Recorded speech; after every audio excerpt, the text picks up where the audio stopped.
Deus preferiu essa carne, não quis os templos que eu posso construir com minhas mãos. A paz do Senhor, meus irmãos. Boa noite para todos. Estamos mais uma quarta-feira no nosso culto da família, em que nós estamos na nossa casa, nosso lar, juntos, adorando e bendizendo Jesus, nosso Salvador, Senhor de nossa vida.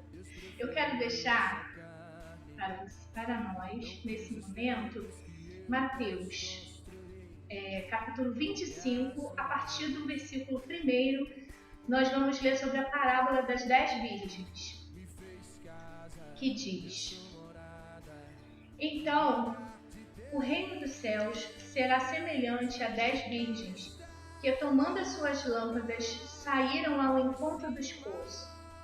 E 5 delas eram prudentes e 5 loucas. As loucas, tomando as suas lâmpadas, não levaram azeite consigo, mas as prudentes levaram azeite em suas vasilhas com as suas lâmpadas. E tardando o esposo, tosquenejaram todas e adormeceram. Mas à meia-noite ouviu-se um clamor: aí vem o esposo, sai ao encontro. Então todas aquelas virgens se levantaram e prepararam as suas lâmpadas. E as loucas disseram às prudentes: dai-nos do vosso azeite, porque as nossas lâmpadas se apagam. Mas as prudentes responderam dizendo: não seja caso que nos falte a nós e a vós. Ide ante aos que vendem e comprai-os para vós. E tendo elas ido comprá-los, chegou o esposo. E as que estavam preparadas entraram com ele para as bodas, e fechou-se a porta. Então chegaram também as outras virgens, dizendo: Senhor, Senhor, abre-nos a porta. E ele, respondendo, lhe disse: em verdade vos digo que eu não vos conheço. Vigiai, pois, porque não sabeis o dia, nem a hora em que o Filho do Homem há de vir. Essa parábola, ela faz menção à volta do Senhor. Breve, esse dia vai chegar e vai encontrar muitos de nós desapercebidos, esperando que dará tempo ainda de fazer tantas coisas. Eu não quero ainda compromisso com o Senhor, eu quero ainda fazer o que eu gosto, né? Às vezes pensamos que esse dia ouvimos tanto falar que Jesus vai vir desde pequenininho, né? Desde que eu era pequena eu escuto falar que Jesus está vindo. E esse dia vai ser quando? A Bíblia fala que Ele sabe o dia, nós não sabemos, mas que Ele diz para nós: prepare-te, porque breve estou às portas. Eis que venho sem demora, guarda o que tens, para que ninguém tome a tua coroa. É o que diz em Apocalipse 3:11. E que nós estejamos com as nossas lâmpadas cheias de azeite, cheias do Espírito Santo. Que nós não sejamos pegos nesse grande dia como as loucas, que estavam com as suas lâmpadas vazias, né? O noivo chegou, elas tinham ido comprar, não vai dar tempo. Prepara, vamos nos preparar todos os dias para a volta do Senhor, preparando-nos, porque pode ser agora, pode ser nesse instante. Nós não sabemos o dia, mas o Senhor sabe o dia. E Ele diz para mim e para você: prepare-te, eis que cedo venho. Amém? Eu me emociono sempre, porque muitas das vezes as pessoas deixam se levar por tantas coisas que não levam, que não trazem, né, nada de retorno para nós, espiritualmente falando. Tantas coisas nos afastam do Senhor, pecado, tantas coisas nesse mundo. Se nós olharmos para esse mundo, cada vez mais nos afastaremos do Senhor. E nós devemos estar preparados, nos encher, nos aproximar, crer que o Senhor está às portas. Amém? Eu quero nesse momento passar a mensagem para o meu esposo, a palavra que ele vai trazer, o louvor que o Senhor tocar no seu coração nesse momento. E vocês continuem conosco, porque o Senhor tem muito a falar com cada um de nós ainda. Amém? Amém, irmãos, a paz. Eu quero cantar antes da palavra um hino, que ele fala exatamente dessa esperança, né, de nós entrarmos nos céus, de nós sermos como as virgens prudentes quando o noivo chegar e nós estarmos lá. E nós temos que ter essa esperança dentro de nós.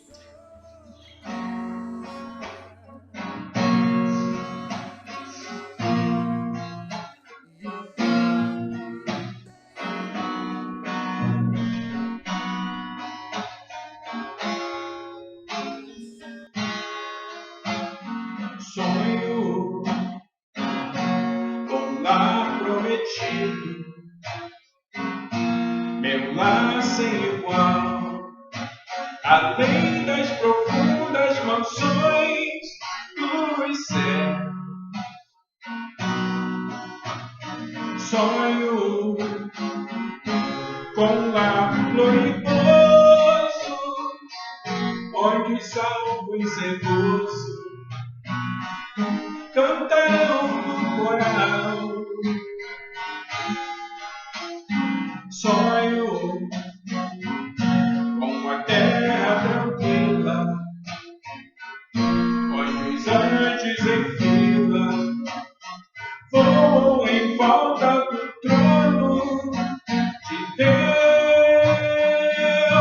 que assim vou sonhando e aguardando esse dia, onde com alegria, certeza tenho eu, de que não será um sonho, não será um sonho, será real e bem real, será. Mas não será um sonho, não será um sonho. Verei Jesus,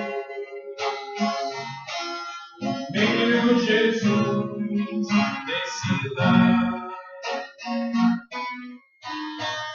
Sonho com a santa cidade, adornada por Deus, além das profundas mansões dos céus. Sonho com os crentes antigos e os diversos amigos que já foram pra lá. Sonho e vejo distante pelos olhos da fé exércitos santos louvando a Deus,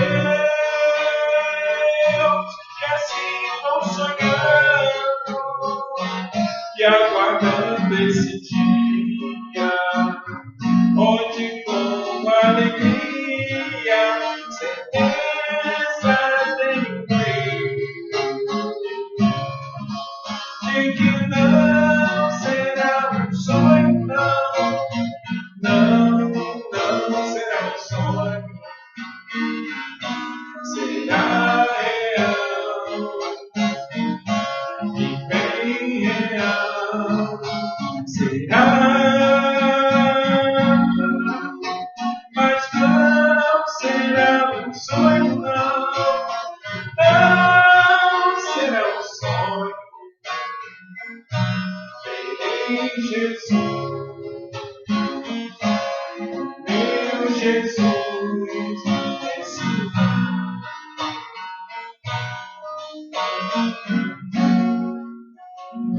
Amém. Nós veremos a Jesus nesse lar. E eu quero fazer uma leitura aqui e fazer uma analogia com o que já foi falado e com esse hino de esperança nos céus.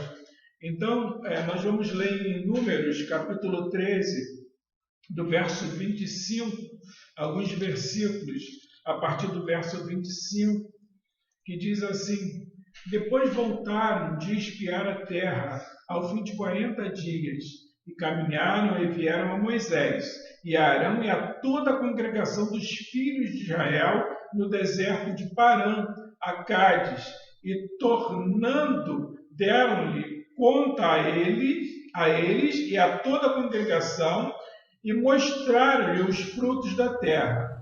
E contaram-lhe e disseram: Fomos à terra a que nos enviastes, e verdadeiramente mana leite e mel, e este é o fruto. O povo, porém, que habita nessa terra é poderoso, e as cidades fortes e muito grandes. E também ali vimos os filhos de Anak. Os amalequitas habitam na terra do sul, e os heteus e os jebuseus e os amorreus habitam na montanha, e os cananeus habitam ao pé do mar e pela ribeira do Jordão. Passamos para o verso 31.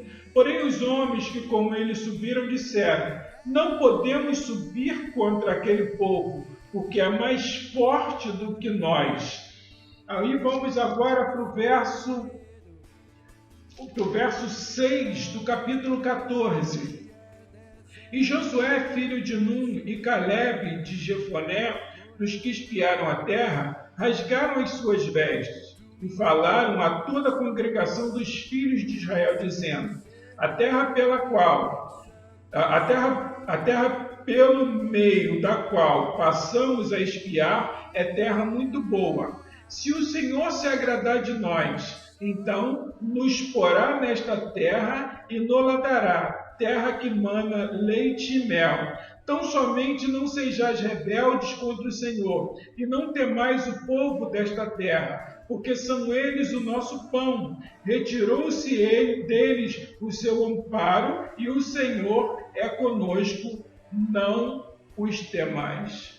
Então, essa passagem fala dos 12 espias, que Moisés manda para observar a terra prometida, e quando chega lá, eles ficam 40 dias nessa terra e voltam para dar um relatório a Moisés. E veja bem as perspectivas que esses 12 espias tiveram. 10 tiveram mais expectativas e 2 tiveram boas expectativas. Eles deram um relatório pessimista. Os 10 espias deram um relatório pessimista da terra aos olhos dele, e 2 deram um relatório bastante positivo em relação a tudo que Deus já tinha prometido para esse povo de Israel. Eu quero fazer uma analogia com uma alegoria que disse que um homem tinha uma grande fábrica de sapatos, e esse homem ele enviou 2 pessoas, 2 representantes na Índia, para fazer uma pesquisa, uma observação, para ver se ele poderia implantar uma fábrica de sapatos na Índia. Todo mundo sabe que na Índia, grande parte da população, por uma série de questões financeiras, questões religiosas, eles andam de pés descalços. Então esses 2 representantes foram para a Índia e ficaram lá um mês e observaram, e quando eles voltaram para dar o relatório àquele dono da empresa, e o primeiro disse: olha, não adianta nós implantarmos uma fábrica de sapatos na Índia, porque na Índia ninguém usa sapatos. E veio o outro com o seu relatório, e os 2 observaram as mesmas coisas. E veio o outro com o seu relatório e disse: olha, é muito viável nós implantarmos uma fábrica de sapato na Índia, porque os indianos não têm calçados para calçar os pés. Então veja bem que os 2 fizeram as mesmas observações, mas a perspectiva deles foram bem diferentes. Aconteceu a mesma coisa com Josué e Caleb e os 10 vigias, as 10 pessoas que foram lá observar. Então, 10 tiveram uma observação bastante pessimista, apesar de ver as mesmas coisas que Josué e Caleb. Josué e Caleb vieram e deram uma posição bastante otimista de esperança. Mas o que levou Josué e Caleb a ter essa posição tão otimista de esperança, se eles também viram cidades, se eles também viram povos mais fortes que eles, se eles também viram povos que poderiam aniquilar o povo de Israel por serem mais numerosos? O que leva Josué e Caleb a ter essa posição bastante otimista em relação ao que eles viram lá, apesar de eles verem coisas, mais dificuldades do que facilidades, eles tiveram uma posição otimista. E o que levou eles a isso? O que levou eles a isso foi a esperança no Senhor. Josué ele testemunha: se o Senhor nos prometeu a terra, com certeza Ele nos vai dar. Se o Senhor nos prometeu a terra, nós é que vamos aniquilar aqueles homens. Então a esperança estava dentro de Josué e Caleb. Eles estavam no deserto ainda. Então a esperança de uma boa terra, a esperança de uma terra prometida, a esperança de um lugar melhor para eles viverem. Isso é que motivou a Josué, junto com a palavra do Senhor, que já tinha prometido a terra, de que isso que trouxe nele essa perspectiva bem positiva de estar naquela terra prometida, apesar de tantas coisas contrárias. E assim nós temos que ter essa esperança, meus irmãos, a esperança de entrar nos céus. São vários problemas que nós passamos por aqui, são várias as questões que nós temos que enfrentar, são vários leões que nós temos que matar todos os dias. Leões esses que parece que vão nos engolir. É o leão da doença, é o leão da falta de recurso financeiro, é o leão de vários problemas que batem na sua porta. São impostos para pagar, são contas para pagar, são filhos para criar, é o desafio de manter os filhos fora dessa perspectiva de vida extremamente errada que o mundo leva, que essa filosofia leva. Agora mesmo eu vi uma reportagem em que o rapaz que é transexual, homossexual, não sei, ele disse que Jesus era travesti, e esse rapaz foi convidado a apresentar o Criança Esperança da Rede Globo.